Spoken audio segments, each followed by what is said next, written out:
Hey everybody, this is Bruce, your host from San Diego Bass Fishing Podcast.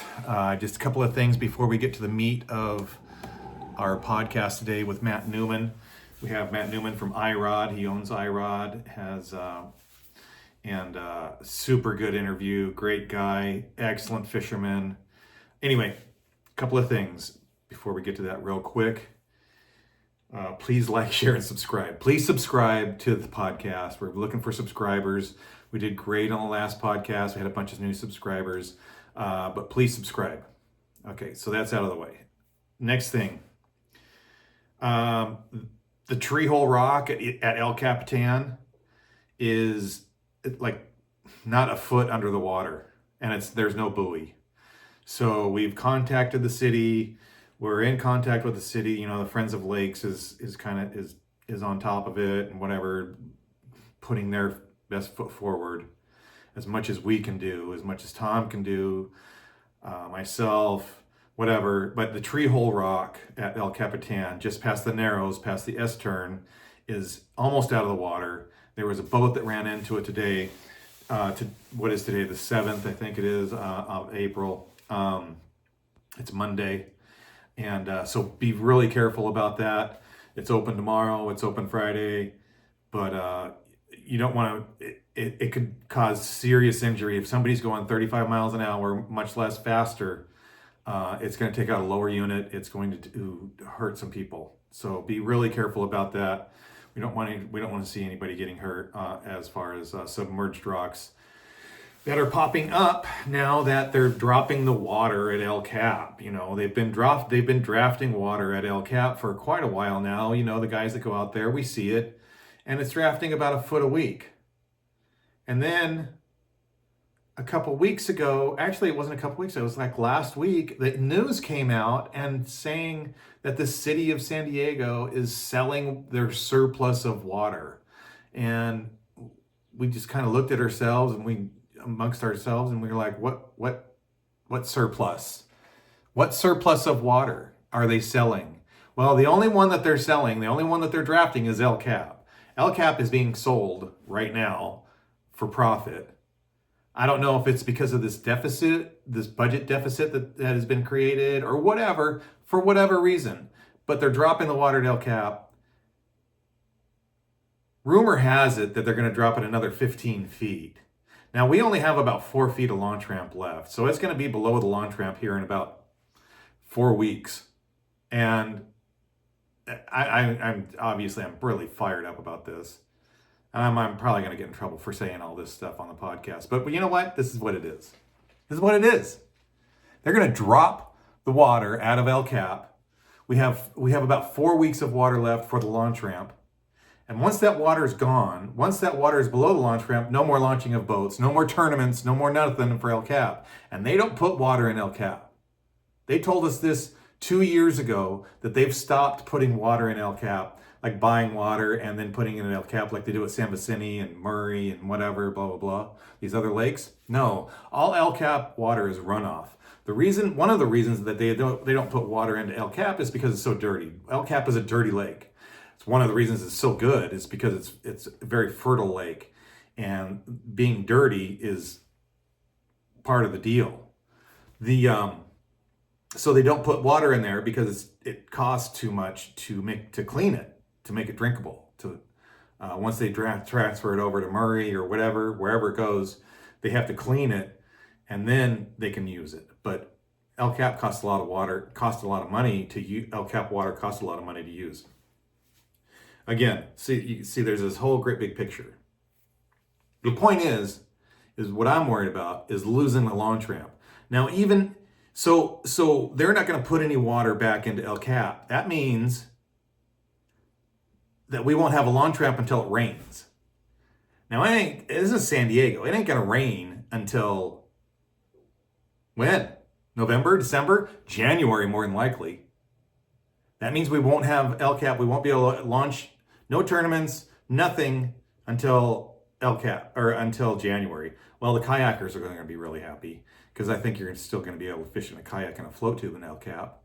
But it's going to be another, reportedly, rumor has it, and they are drafting another 15 feet out of El Cap. Now, let's just say that they stop drafting at this point. Let's say they stop drafting tomorrow. Just from evaporation, we won't have El Cap all year. Just from evaporation, we will lose 4 feet in evaporation by, I don't know, October, September, late September, October. I don't even know if it'll last that long. Just from evaporation. That's if they stop drafting, if they stop taking water today. I am super fired up about this. Obviously, El Cap is my favorite lake in this whole chain. I live close to here. We need to do something about it. Tom's on it. Tom's making phone calls. He's already emailing some higher ups in the public utilities department. Rob McGargle's on it. These guys, friends of San Diego Lakes, they're on it. But we need to start saying something. If you guys want to save these lakes, if you want to save the fishing in these lakes, then here we are again. Here we are again.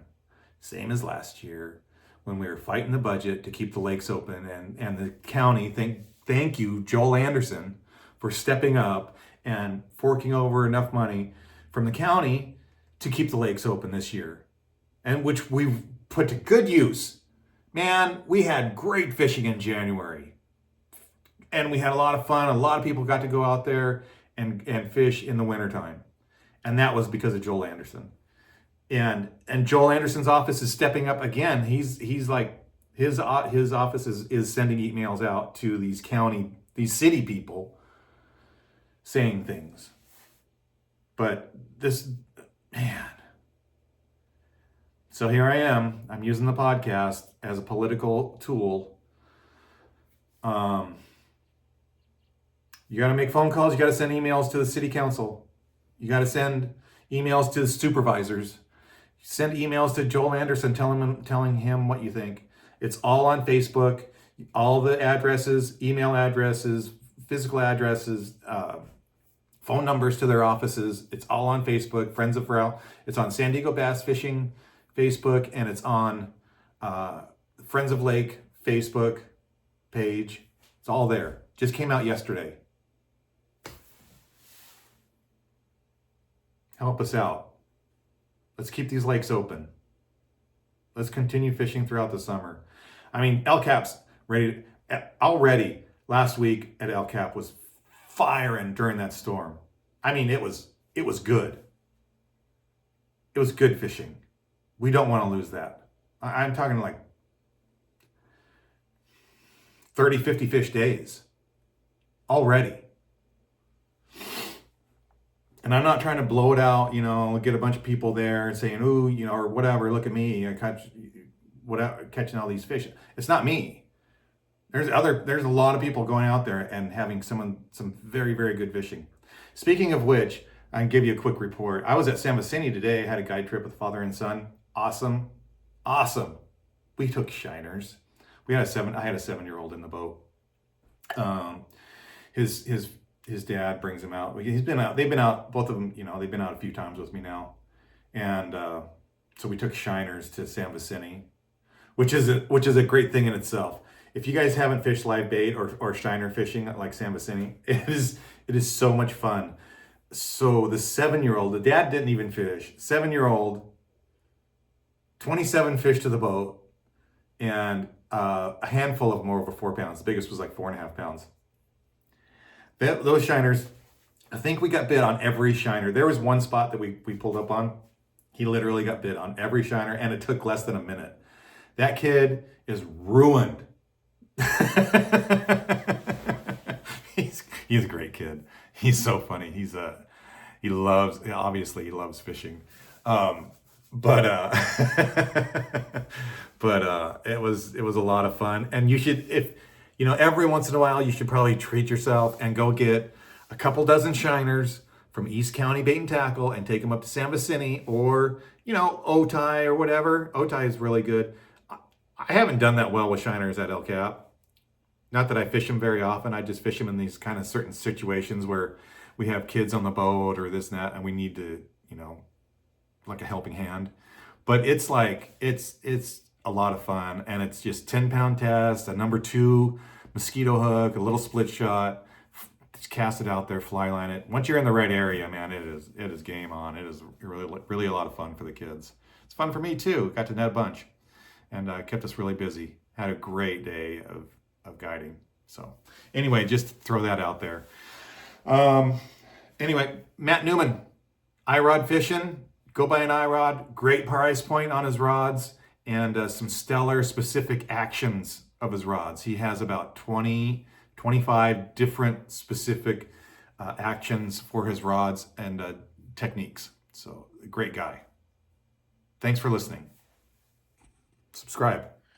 You got to love it when somebody knows how to operate a Zoom meeting. Not my first rodeo. How to navigate it. Yeah.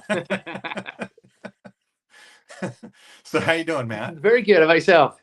I'm good. You're busy at work? Actually, I just got in the door. It was perfect timing. Yeah. Yeah. Okay. Just Cool. got home. Is the cat? Nice. It looks a little fuzzy on my end. Is it clear? It's a little fuzzy. Is that the cat? Is that because there's something on the camera, maybe? Yeah, you might want to clean the lens. Where is the lens? Is it in that black part? Right there. There. You had your thumbs over it. Yep, I'm rubbing it. Is that better? That's better. Okay. Yeah, that's better. All right, good. Yeah, cool. So I'm glad to finally meet you. Absolutely. You too. You too. I know I talk to you on the phone or I text you all the time, and but it's good to see you face to face here. Thanks. You too. So welcome to the San Diego Bass Fishing Podcast. This is a recorded deal. It's not live, so we can go back and I can go back and edit it, and I'll probably publish it in like next week or maybe 2 weeks from now. Nice. Awesome. Yeah. So Matt Newman, who are you? What do you do? Who am I? What do I do? Currently I'm still an addicted fisherman and owner operator of Irod Fishing. Yeah. Yeah. Right. Yeah. How's the I guess I want to get this out of the way because we're going to talk on how's the bluefin fishing for you? Are you still bluefin fishing? Because I've heard that you kind of switched gears here in the last couple months. Well, it wasn't my years. I think once those big bluefins showed up, what's it been, about 10 years now? Yeah. I've always saltwater fished. Yeah. But bass fishing was my true addiction. Yeah. But as soon as those big bluefins showed up, it really got my interest. Yeah. So and the fact that we could do it in our own skiffs instead of party boats. Right. So you have your own little skiff, right? Yeah. I got a little Defiance pilot house. Nice. Okay. I have a few boats actually. They're all boats I actually built, most of them. I have a whaler I use for the islands a lot. Uh-huh. And of course the bass. So are you also a sea bass guy? I do enjoy sea bass, but I wouldn't call myself a sea bass guy. You have to be dedicated for that one. So dedicated. It's such a different world. It's so clicky and everything. Clicky is a good word. Yeah. So I definitely love to fish them. When they got on the red crab, it was really easy for me to pick up because we're just following bird schools. Yeah. But once you get onto the squid beds, the bites between 4 and 6 in the morning on this special moon with the tide flowing to the left and then angling right, and you're like, oh my God. Yeah. Oh yeah. But I do enjoy them. I'm actually excited because it looks like that might be our first crack at saltwater fishing this year. Okay. Bluefin seems to be way behind, it seems like. Right. Yeah. That's I'm a little nervous. I think this is year 10. And they always some of the pessimistic guys. Oh, it's a 10-year cycle and then it's over. I'm like, no, I hope not. I don't know. Enjoy it while it's here. Yep. It probably won't last forever, but you know what? It could go another 10 years, and we don't know. No, nobody knows. I dove into that for several because it terrified me, and I think that's always so just chasing a big fish.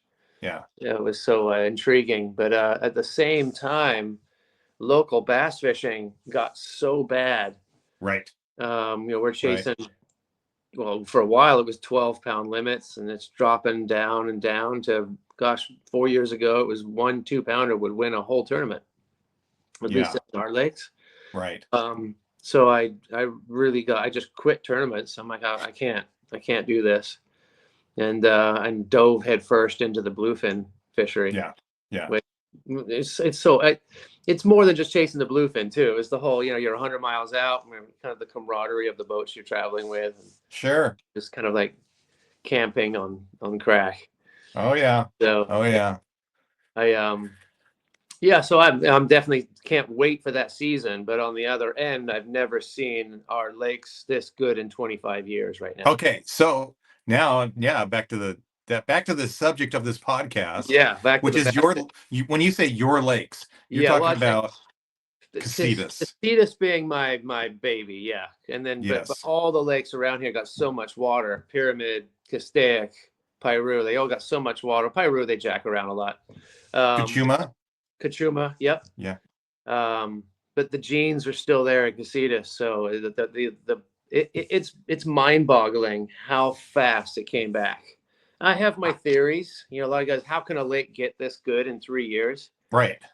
I have my theories that the lake was 80, 90 feet down, and it took 3 years of heavy rain to fill it back up. Mm-hmm. So we have 80, 90 feet of flooded brush. Mm-hmm. So the first year, now we have flooded green brush. We know that sucks all of the oxygen out. And so I figured those fish must have suspended or even gone over the buoy line where the deeper water is, where the aerators are. I'm good. Yep, there we are. Each year, okay, we kept gaining another 30 feet, 20, 40 feet sometimes, which is covering up more green brush, which is keeping the fish out of everything that we relate to. And then last year it did a little bit, but this year there's no green brush. It's just dead brush. Right. And now it's gone from, like I said, 3 years ago, it was 2.5 pounds won a tournament. This year there's been nothing under 30, with 39 won the last tournament. I weighed 28 pounds and got 6th place. Yeah, right. Right. And I'm watching the whole thing go down up there, and it's just mind-boggling. And we're not even peaking yet. I say we've in 2 more years. Yeah, you're behind years, us. Yeah. Yeah. I mean, as far as the way it lays out season-wise. More. Well, I say season-wise, but like I say peaking as in like right now we're seeing. I don't know. You mean like next year should be better? And the year after even better. Yes. The fish are so young but they're so big. So I mean, you're looking at 7-pound fish with mouths this big. You're like, this fish is so young. Yeah. But they're so big already. You're like, these fish have so much life left. So right now there's an overabundance of 5 to 7 pounders in the lake right now. It's unbelievable how many. And I go, well, that's going to be 7 to 9 pounders, 9 to 12 pounders. Yeah. So I would say in 2 years, it'll be where it was back in kind of like the posse heydays. Right. The Big Bait Posse. Yep. Yeah. I think we're having a full repeat of that. The conditions, everything is now, so in now line. Speaking of which, and so my viewers, they don't know this. They may not even have been alive back then. Yeah, I know it is weird. Right? Yeah, it's kind of weird.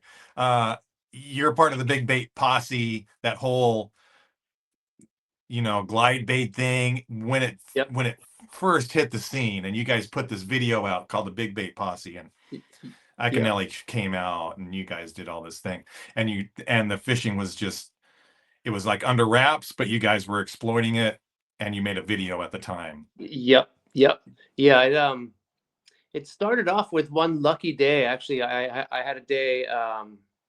Right. The big day. The big day. I had 27. I had one 8-pounder, and then 26 of them were over 10 pounds in consecutive casts. So after that day, I went and bought a camera, and came back the next day and did pretty well. And then I just started filming, and then we got permission to go film. No permission, we paid to go film behind the buoy line. Yeah. And so we got Ike and Ellie out with us, and it was stupid. I mean, we caught between us. It was so good. Right. So that we had so much footage, and then right when Paul Bailey had edited the whole video already, and then I stumbled on the Lunker Punker, and once we hit that bite, it was no exaggeration. There were 4 of us that knew about the bite. When I say 4 of us, 4 boats, so eight guys generally that knew about the bite. And it started at 10, it ended at 2, so you could sleep in, leave early. And each boat is catching at least 10 to 15 fish over 10 pounds a day. And that went on for 2 months straight. It was surreal. Yeah, it is. It's just hearing those numbers is surreal. It was so weird. And you just wake up, go have coffee, meet your buddies at the gas station, and then you just go and you're just on them. You're on them right away. Yeah. And so we had to re-edit the whole video because the footage was amazing. Some of the footage, re-edit the whole thing. Yeah. And, that's kind of like the birth and how that video happened. Yeah. Yeah. So what kind of restrictions does Casitas have at this point? Boat restrictions. It's brutal. So I mean, you have to come in and you have to be dry. So if you come in and if you pass the inspection, which they brag about being able, they brag about not passing anyone the first time. So they really, really try. I mean, they put air hoses in all your lines and blow. And if there's moisture, not even a drop, if there's moisture, you fail. If they find a stick in your bilge, you're failing. So it was brutal. Like I took a brand new boat there and they tried to fail that. And I absolutely protested it. I mean, straight from the factory. Yeah. And they're like, but look at this dust. I'm like, that's sanding dust. No. Yep. So they're just proud of this. They're proud to say they fail. So then it's 15 more days before you can reapply. So you're looking at 45-day quarantine if you pass. So do you have to leave your boat there? No. Okay. You don't have to leave they just there. tag it. They tag it. Yep. Okay. And then you have to just let it sit for 45 days. Right. 45 days, and hopefully you pass the second time. Right. So yeah, it's a nightmare, but it's a nightmare because I can't travel. But with all the hype it's getting, it would be a lot worse. A lot of people are tagging in now, faces I haven't seen in 20 years. But I would imagine that if we didn't have that system, there would be it would be overrun. I mean, it's too much, yeah, because it feels like it's the most popular lake in the state other than Clear Lake right now. Right. You would think so. Well, I'm sure it is. I mean, you can't keep posting 30-pound limits and not expect people to show up. Everyone. I mean, and the next one I'm terrified. The next one I'm like, it's landing directly on the full moon. And if we have any warm weather beforehand, I was talking to my partner, Brian Evans, about it. And I go, if we have any warm weather, it's 30 is going to be your beginning bag. If we don't have 10 fish over 7 pounds staked out, you're not fishing. You're not, so this should be, unless someone catches the 210s, it should be another very high 30s to win. Unless we get cold weather, which then it's a swim bait thing, which is not twist my arm. Right. Because all those fish will move up and go, no, we can't do it. And they're just milling in that area waiting for something to eat now. So it's magic. That's all I can say. And there's so much feed. What's really cool is there's a whole faction of kids there now that are they're there every single, I don't even know if they go to school. They're little kids, like 11 to 14. Yeah. There's a whole, even the Groms that I started competing against 10 years ago, they're having kids now. It's crazy. And they're really winning tournaments. But this group of 11 to 14-year-old kids that just roam the banks, and they're there every single day. Yeah. It's really cool seeing that. It gives you a real community feel. Yeah. And everyone's so, it everyone's in such a good mood. There's like in the tournament, like I said, we got 6th place, didn't even get a check. And I was so elated to see the weights, but then just to see, oh, he won. I watched him grow up and he got 2nd. I watched him, in diapers. Like, and it's such a community feel there right now. Yeah. That if it was open, it would ruin that, because then you get all your hardcore, I'm gonna win guys. Yeah. And now it's and these guys are good. These guys are really good. They're there every day, like we used to be. Like, I do get jealous. I see all these pictures. You're like, oh, I knew today was gonna be good, but work got me. But yeah. It's a really cool place right now. Very cool. Right on. So are you doing any other tournaments? No. Just the local stuff. Just the local stuff, which I'm doing out of pure enjoyment. I'm not stressing on it anymore like I used to. Yeah. The big ones are that was my life for 20 something years, and again, I couldn't imagine life without doing that. Yeah. But it's such a commitment. I know what it takes to win one of those. And to say I'm going to go pre-fish for 2 days, it's just dumb. Yeah. Like, you need 5 days. You really need more than that if coming into that. But you should be on the water for 5. You need a lot of fish. Mm-hmm. You need to have spots. And then the money. They're not cheap. I remember on the FLWs we were spending, because I had to travel so much being from SoCal. So we're spending $5,000, $6,000 a tournament. Oh yeah, it's at least 3,000 for me just to go to Havasu to pre-fish and for the tournament and whatever. Yep. And yeah. So it's it just got too much, and business is booming. So I just have to be mature for once in my life. And well, that's good to hear. And speaking of which, so how long have you had, or when did you start Irod? I started it in 2007. So that's okay. So it's 18 years. Yeah. It's weird to say that too. I'm like, 18 years. How the? Yeah. But it's been a really, there's been some majorly stressful moments, but it's been the funnest ride I could have ever imagined. Oh yeah. Yeah. And, I love it. I love my Irods. I brag about them or whatever and tell people about them. I love the specific actions of them. The easiest one to talk about is obviously like the Alabama special. Yep. So I used 2 of them today. I went fishing today, did really well, but A-rigs, and then I was throwing a spinnerbait, and I didn't have my regular spinnerbait rod, so I picked up the light flip junk and just laid the wood to them. It was just to hear that. Not enough people are fishing the bank anymore. Everyone's staring. Oh yeah, yeah. So it's funny. Yeah.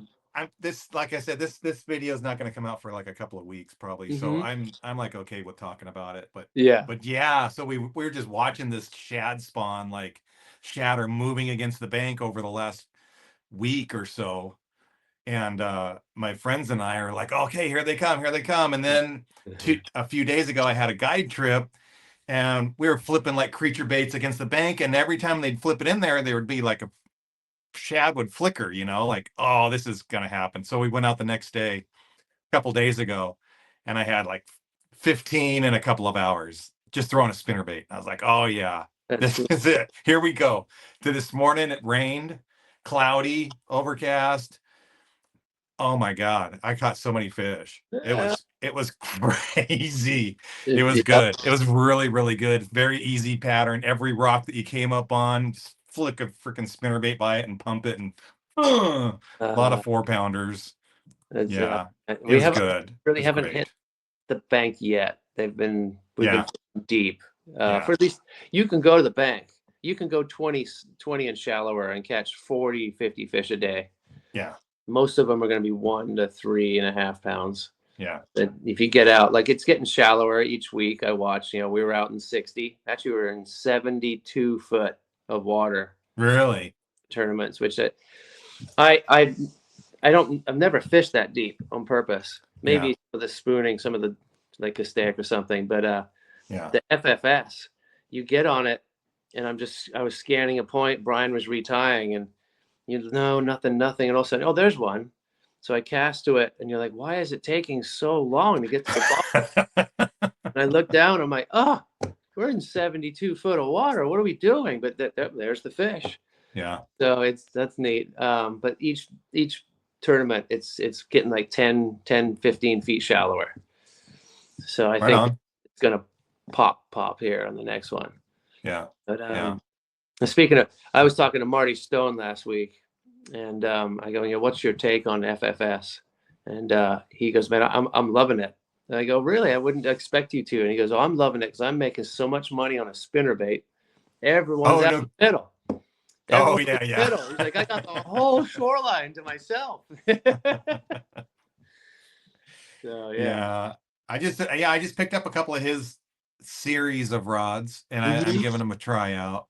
I think I'm probably the spook rod, and then the one that's a lighter version of it for rattle traps and whatever. Yes. Yeah. Yep. So those are looking forward to using those. Popular, yeah. So yeah. Well, right on.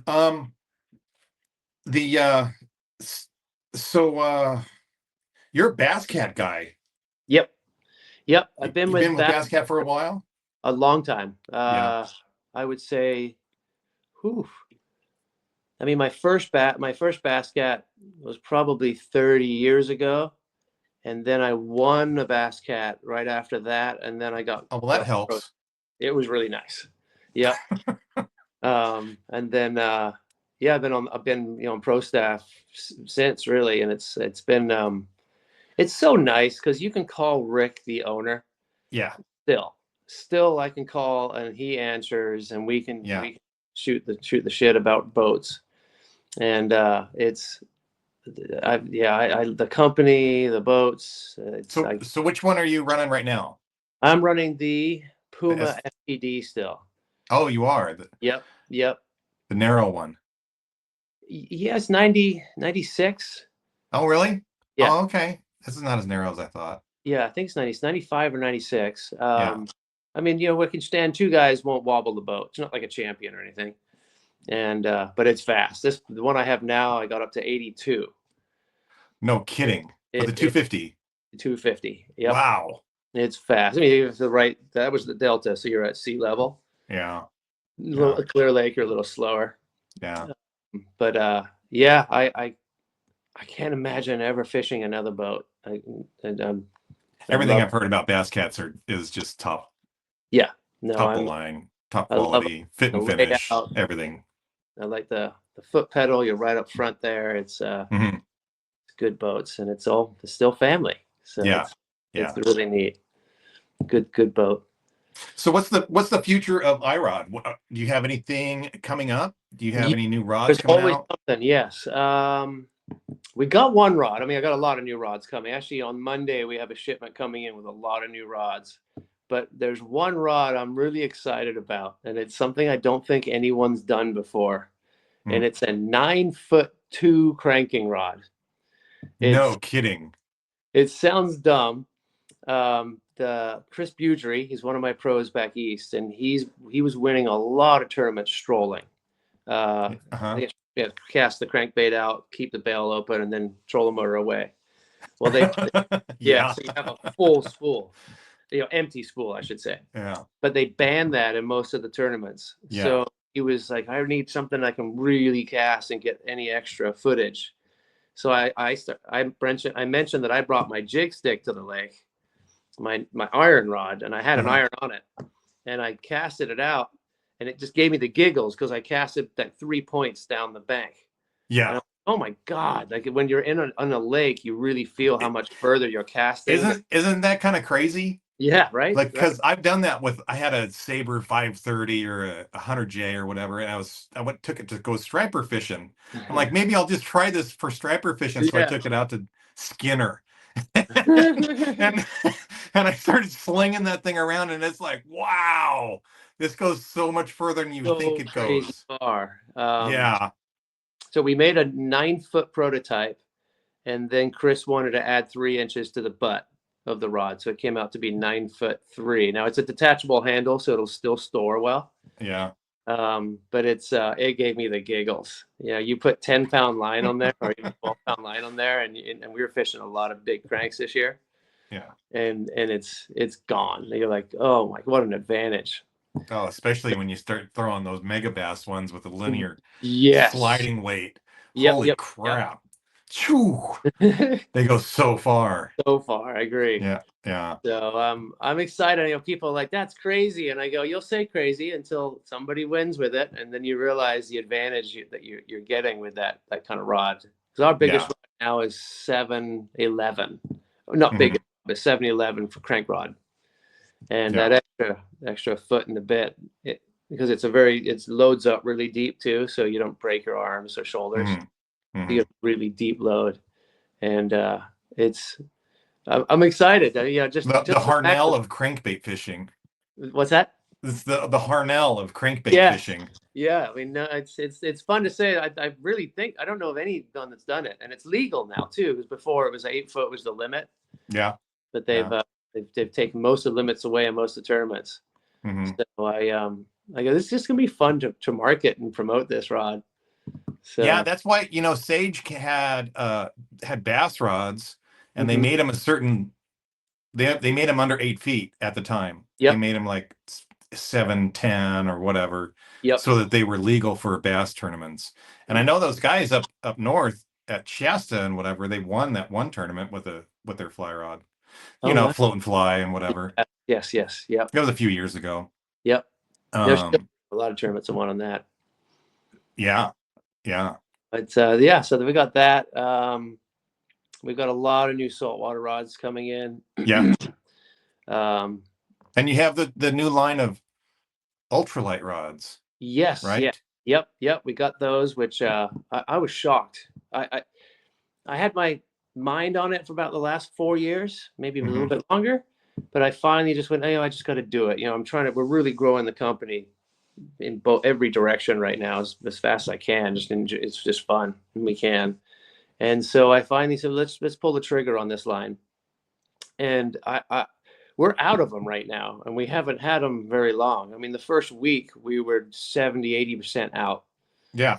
Of rods. I was like, we had them. So I work at East County Bait and Tackle with Mike there, and we had I don't know, half a dozen or whatever of the new ultralights. They're gone. Yep. They've been gone for a little while. Oh, we got to get them back in there. I know they were nice. They were nice. Yeah. I didn't want to do. That's something at Irod I've never wanted to do, is make a cheap rod. People are like, well, can you make it, a cheaper one? And I go, then it's a cheap rod. I want something that every rod in my lineup, I will fish proudly. And so, let's make them, best guides, the best cork again. And we gave them a little tweak. We put that old school brown blank in there. Yeah. Which was a little different, as like kind of like new school meets old school. Yeah. So we get a little color. So that was fun. And the crappie guys have been loving the trout and crappie rods. Yeah. Even the panfish. Yeah. It's been a big hit. So that was a fun addition. We're doing a whole line of composite rods also this spring for. Oh, you are? Yep. Oh, that's different. Yeah. It was it was the one thing that all my saltwater dealers were asking for basically. Okay, so saltwater composite. It's saltwater, rods. Yes. Okay, like the hybrids and whatnot. Yeah, we have some composite rods in our bass lineup, but not a whole special lineup. Yeah. So that's saltwater. And then we've got the Quercus is our newest and fastest growing lineup, and that's the cork rods. Right. And that one we started with 4 or 5 rods, and we're already 15, and every order it's 2 or 3 new models. Yeah. We've got what else is coming in this order? We have a 6'10" FFS spinning rod. You do? Yeah. I asked you about that a while ago, and that's cool. Good. Yeah. Great. Yeah, I was like, what's going to separate that rod from just another medium action spinning rod? And then obviously I'm so into it right now too. And it's, you really don't cast anymore. We're doing these flicks. Yep. I love long rods, but I hate to say it, but my elbows are killing me, tendonitis. So the more rod you have out there and we're sitting there shaking, you really feel it. Mm-hmm. So the shorter the rod, you just don't feel the end of the rod anymore. And we don't need, I wasn't using it to cast Right. that. You know, you can flick 100 feet just like that. Yeah. So it's Greg Gutierrez Okay. won the big tournament this weekend. He did. Yep. Don Pedro. I was super rad. I was stoked for him. Yeah. So he designed it, and it's a 6'10" FFS dash jerkbait rod. So we have a spinning jerkbait option now, but FFS was kind of the brains behind it. Yeah. So it's we're bringing it out in the Quercus first, and then we'll do a Genesis 3 version in the next order. Mm-hmm. So we'll just kind of spread them across the price points. Nice. When does that come out? Next Monday. Oh, okay. Awesome. Yep. I'll be looking for it. I got to put a little bit of an order in anyway, so good timing. I'll definitely add that to it. Yeah, it's yeah, I love the other one that Greg did. Man, it's super light. It is so light. It's really light, but it's got backbone. That was it does. That's the difference between most rods with that light. They just kind of bend through the handle. Where his is built in. I mean, I love when we filmed the video for Greg's rod. He's sitting there flipping docks with it. I'm like, Greg, what are you doing? He's like, crack, jacking these clear lake fish off the docks with that rod. Nice. It's got that tip that he was begging for, but it's got the backbone that we needed. Yeah. I found it to be really good with my little tiny spoons that we cast into breakers and whatever. Yes. And with treble hooks. Yep. So it obviously slings it out there 100 yards, and just little 7-gram spoons, cast masters and whatever for our breaking fish down here, and it works really great for that. Love it. Yeah, it's a good one. So I'm trying to think what else. I know in the next order, not this order, the next order, we have a 7.5 spinning Quercus medium as well. So a little bit longer option there. Yeah. And I love the Quercus rod. I have 2 Quercus right now, the Swim Junior and Frog Rod, Bobby's Frog Rod. Yeah. And I'm going to pick up so I have the longer model of the Frog Rod. I want to get the shorter one. Yep. For more, accurate fishing. Exactly. Yeah. Yeah. We needed that shorter one, so that came after. Mm-hmm. Those are massive sellers, as well as the sniper. I remember trying to get them when it first came out. I couldn't find one. It was insane. Bobby did such a good job of promoting it that I think we bring in pretty big orders, especially the first time. Yeah. And I think they lasted 2 to 3 days sold out. Oh yeah, I couldn't get them from you, and then I tried, and I forgot I paid. I think I went through Tackle Warehouse, or maybe it was from Bass Hole or something from up north, like on the Delta. Those guys. Brad of them. It's a year-old rod, and I'm every order blows out so fast. Is that right? Double it up. But he's such a salesman. He's so good at pushing. He's really good at pushing, and just explaining what he's up to. Right, explaining it. Not pushing it, but explaining it. And the way he's like, oh, you cast this way, and the handle's this long for doing this, and you'll never lose another fish off of this rod because it bends. And I was like, I'm sold. Yeah. So we got more of those coming in Monday, and his new punch rod will be here Monday too. So that's right. Yeah. So those will be here on Monday as well. So we've got some exciting stuff hitting this week or next week. Yeah. Cool. Stoked. And the Coastal series, we have a couple new rods in that one, if you're familiar with that series. Like the spotted bay bass rods. Yeah. And those are, that's crazy how busy those are. Which is huge here in San Diego. I mean, that's such a big part of our sport fishing. Yep. What we do down here, that bay, and the both bays. Mission Bay's good, but San Diego is freaking phenomenal. And there's so many kids that don't have boats. Yep. So they're or inner tubes, but they're there's an army. I mean, a massive army of them out there. So yeah, that was a big hit for us as well. It still is. Yeah. The coastals. Yeah. Yeah, it's Good. it's been fun dreaming up all this new stuff and just expanding as fast as we can. Really, it's just yeah. And you're just like a one-man show. Pretty much, yeah. It's I have a massive support team of guys I do work and talk with every day. The pro staff and just friends. That's big. I have reps. You know, Ben Seacrest works for us full time. Okay. So he's instrumental. And then I have some other reps, national reps. Yeah. But as in, but when I call, you answer. It's me. Yeah. It's there's myself. There's no secretary. There's no. Yeah. You send the invoice and it has your name on it. Like. Yeah. It does get overwhelming a little bit lately because we are. I would imagine. Stride, but I fight it. I'm fighting it. You know, I go, you know, I can handle it. It's just, you know, for 4 months, I'm a little buried.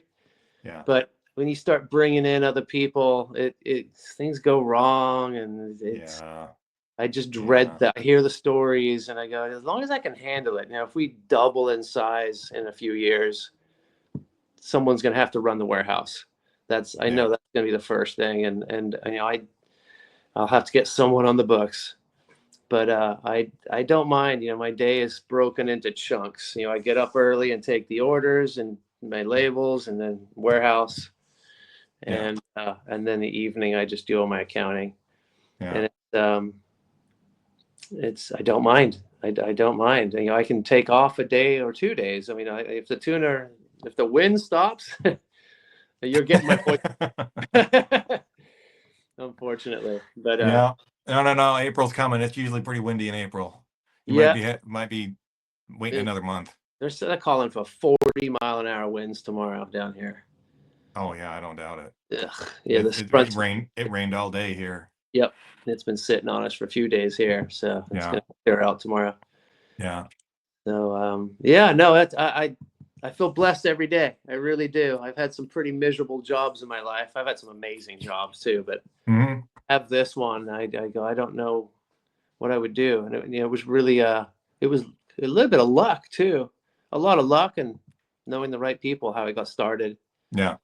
Yeah. It was, Okay. So one question that we ask everybody is, and it's pretty simple. What's your fallback bait when things are tough? What do you do to get a bite or catch 5 fish? Drop shot. All right, that's what my last guy said too. It's what it is. You know, I got on the drop shot. I hate to say it like this, but I think before anybody, when I say it like that, it was nobody had talked about it, and I had some I used to guide a lot. And I had most of my clients are from Japan. Yeah. And one of the clients had it on his rod, and I was like, take it off. No, it worked good. I go, no. I'm the guide. Take it off. We're Texas rigging zippers today. Yeah. And then I saw him a couple of times. Like, can I? Go, no. And then he catches a fish. That's a good fish. I'm like, oh, that's a big one. I went and netted it. I'm like, oh, you secretly tied this rig on. But I wasn't. It didn't comprehend at that point, because we were catching fish on the Texas rig. I thought he got lucky and caught a big one. Mm-hmm. So then a week later, I wish I knew the year, but I'll put it in order in a sec. But a week later, I was fishing a tournament with Mike Brakebill, and I go, man, I had this client that had some crazy worm rig, and he caught a big one. And he's like, well, how did it look? I go, the weight is underneath the worm. He's like, well, tie it up. Yeah, I don't even know how to tie it up, because the Palomar didn't click either. So I tied my Texas rig, and then I took the weight off, and then tied another piece of string to the hook with the weight. Oh, yeah. Casted it out, and we won that tournament like that.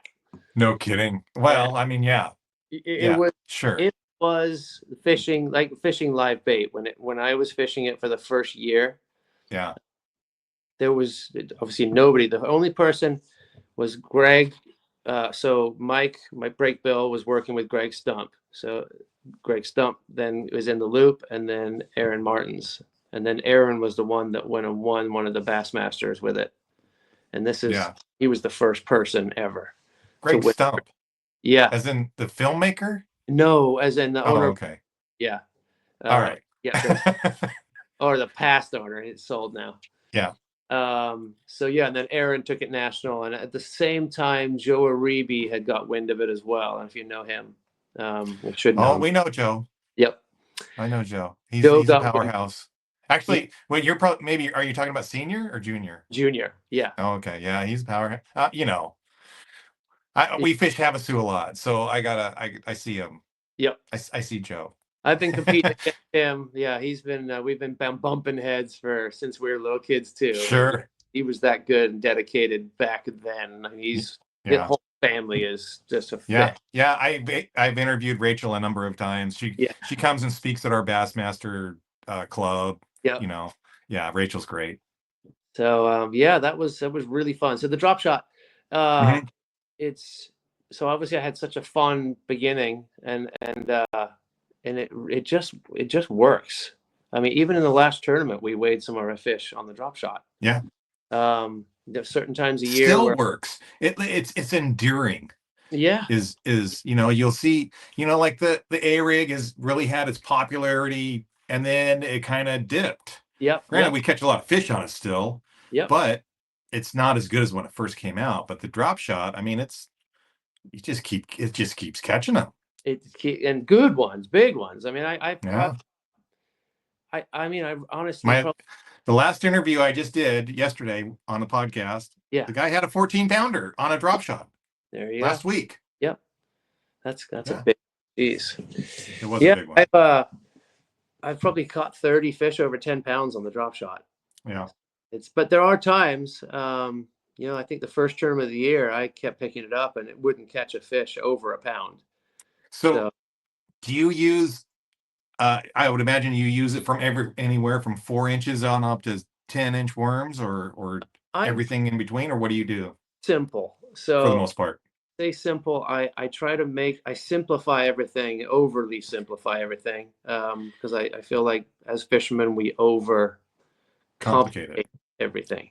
So I fish basically the same worm 12 months a year. Sometimes I'll switch it up if I'm running low on it, but it's just a 6-inch peoples, robo worm peoples.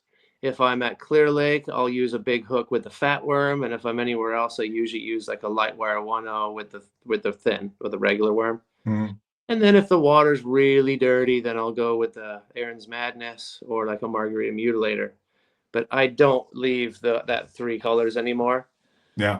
Even growing up with Breakbill, bringing in every new color and bags, everything, it was just like I just want the people's worm, just to keep it simple. And if someone on my boat's beating me, I'll kind of wear what color is that? But it's drop shot. I always use a 1/4 ounce, no matter what time of year it is. 1/4 ounce. And I always use the I do not like the snap-on ones. Like you use the rings.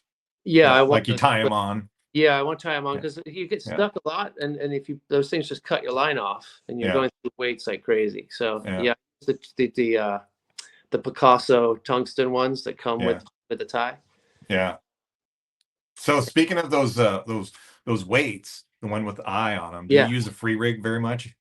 I don't, but it's fine. I just got off the phone with Dan at I keep saying True Tungsten, at Picasso, and he's I'm sending you some. Because our bite is right now everything's on the drop, so it seems like they'll follow it. They'll follow everything down, but then it seems like the drop shot hits the bottom, and then that worm has to kind of breathe. So it goes, and then it kind of and it falls real slow.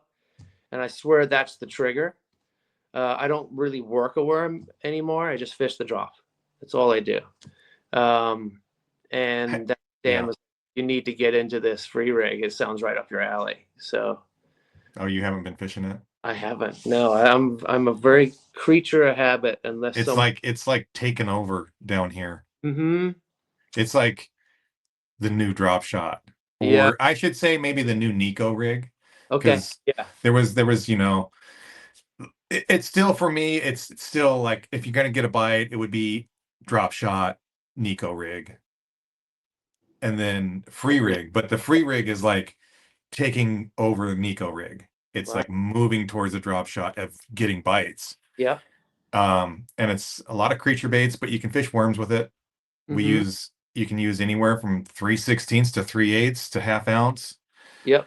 depending on what you're doing. And you can use small creature baits to, full-size brush hogs or whatever. And it flips good, but it really excels around rock in, just off the bank, Yeah. uh No, I'm 10 to looking 20 forward. feet. It is fun finding something that It works. work and it just works. And they're Yep. like, "Oh, it's a Texas rig." No, it's not. It's not. It's It's not. not a Texas rig. And it just don't think about it and just fish it. We use those OSP crawdads, the Do Live craws. Okay. Yep. Yep. Man, those things, those are really tough to beat. Like, we were experimenting with some other Japanese stuff and this and that, but when it comes down to getting a bite, use a 3.5-inch Do Live craw in whatever color you want to use on a free rig, quarter ounce usually to start with, and it just gets bit, and you catch good ones on it too. Like, Yeah. it's a jig, it's but it gets bit. Yep. Like, jigs are hard to fish, hard to catch fish on, hard to get bit on, except for Mm-hmm. the guys that really are good at it. Mm-hmm. But you throw that free rig out and drag it on the bottom, comes over the top of a rock, and the weight falls away from the bait, and donk, donk, yeah, it works good. I gotta Works get really good. fishing now. Yeah. So, So yeah, no, it's nice seeing new stuff. yeah, Yeah, yeah. this sonar thing is very controversial. I didn't even get one for the first 3 years it was out. And The then what? the forward facing sonar. Oh, yeah. Um, but I love it. I love it. It's taught me so much about fish behavior. That's Mm, the most awe thing. Like, everything we kind of knew is out the door. yeah. Uh, and I It's crazy how many fish are offshore, just swimming around. just swimming around, yeah. And then Yeah. like just this year, I realized we've had a lot of high pressure days this year. A lot of Santa Anas and just sheet glass high pressure. Hmm. Typically, those are the days fish don't bite. Fish don't bite high pressure, and then clouds they bite. And I started putting it all together this year, where we were fishing the same kind of areas, 45-foot brush kind of stuff, and on the cloudy days, the fish would be in the brush, or at least they would heavily relate to the brush, which is where us as anglers typically are fishing. Hmm. On the high pressure days, they suspend over the brush. They're Yeah. just hungry. They eat just as much, but we never fish those fish. Yeah. So Yeah. and we're able to. Now you're actually, unfortunately, we're allowed to target them, Yeah.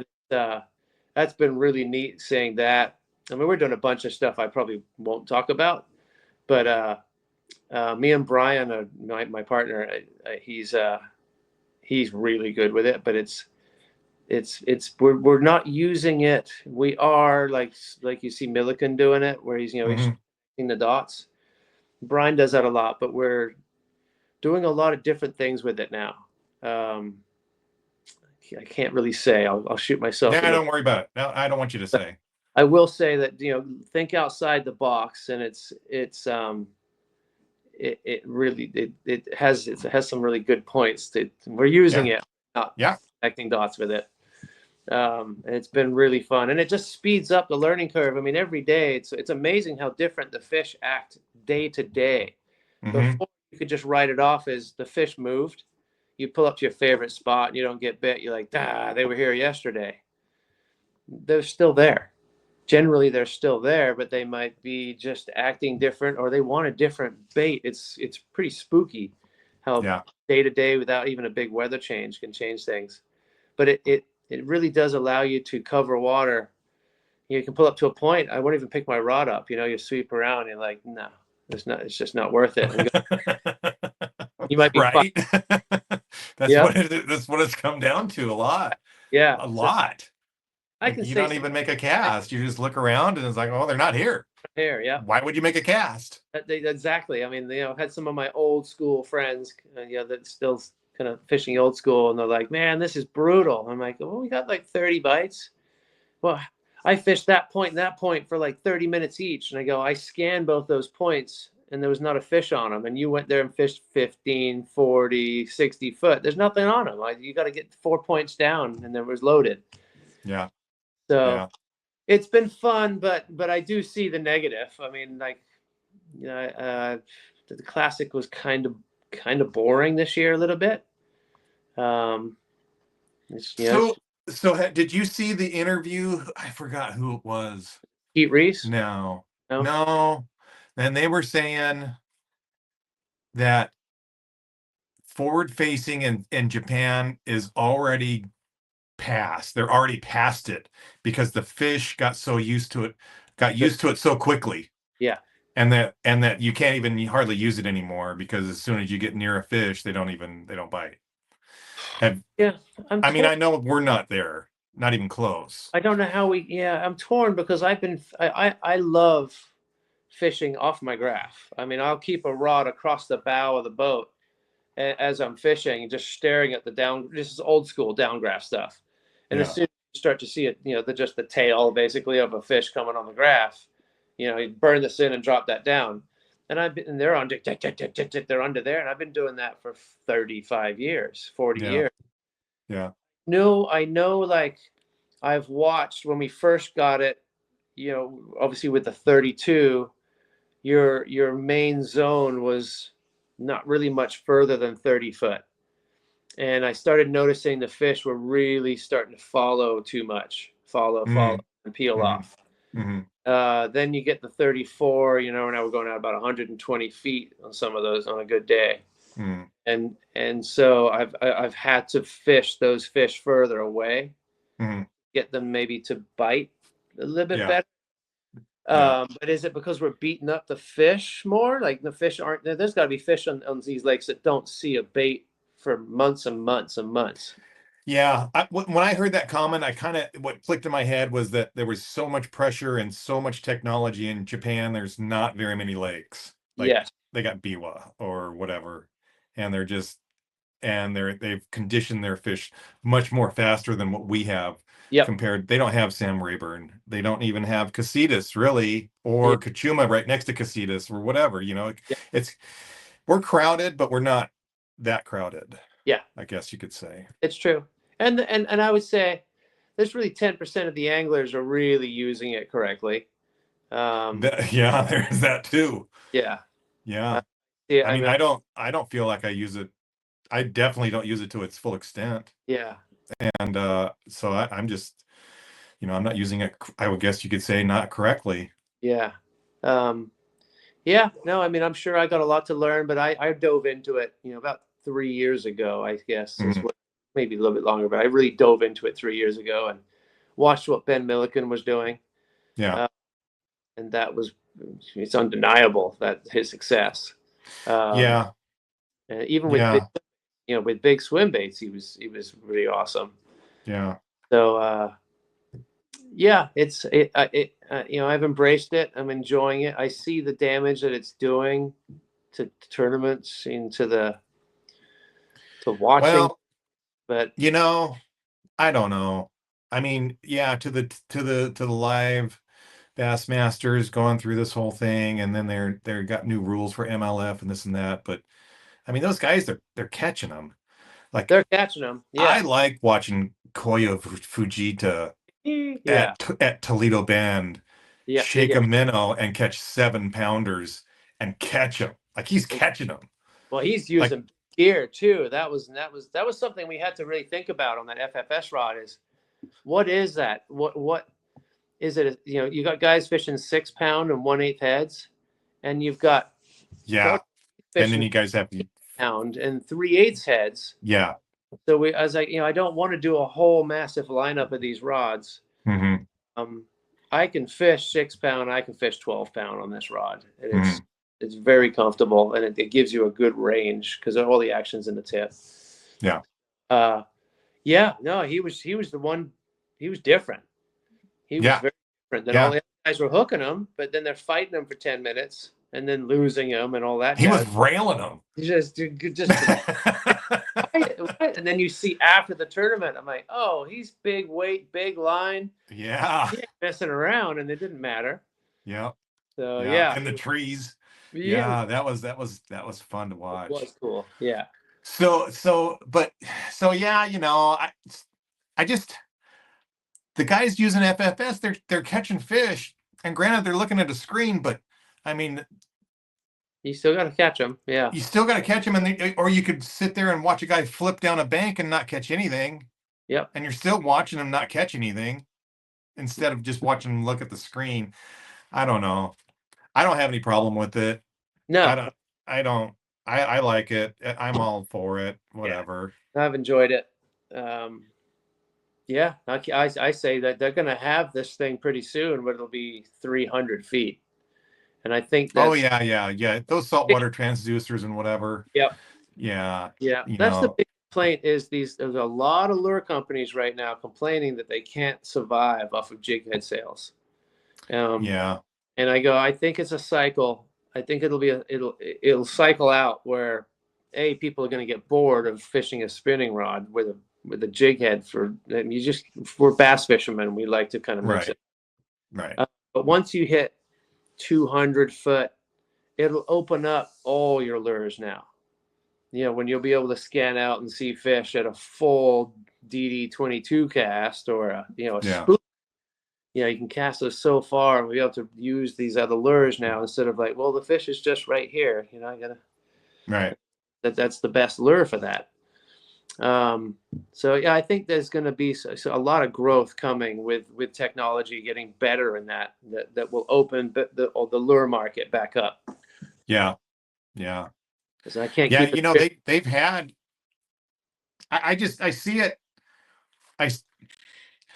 Saltwater fishing, like the seiners and whatever.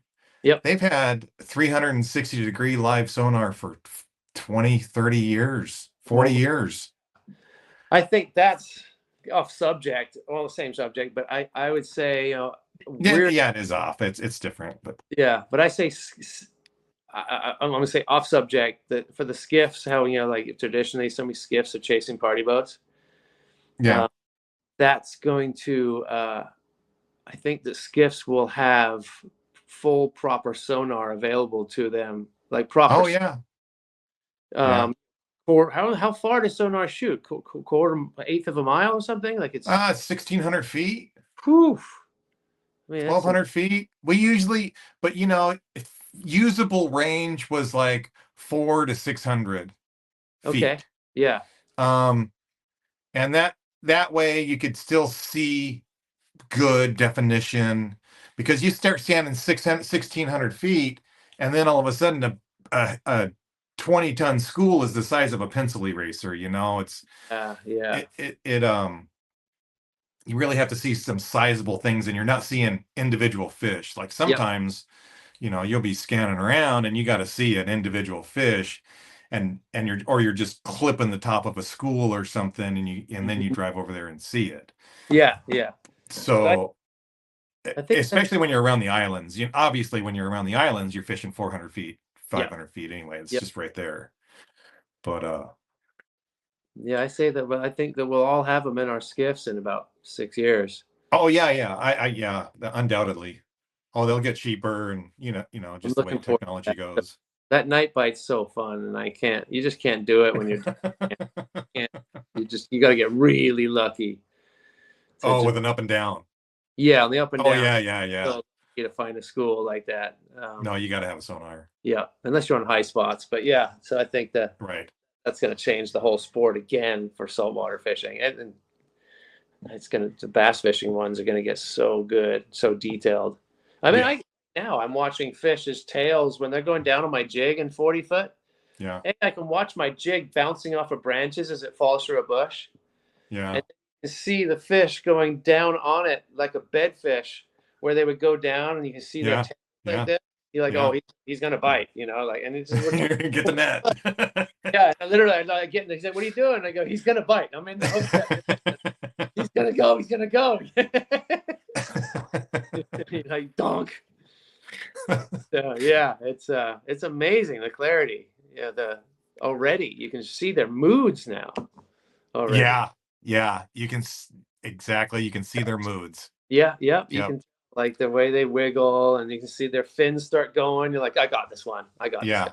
Yeah. I was trying to explain. So my partner, he's an older gentleman, and he's just got his light forward facing sonar.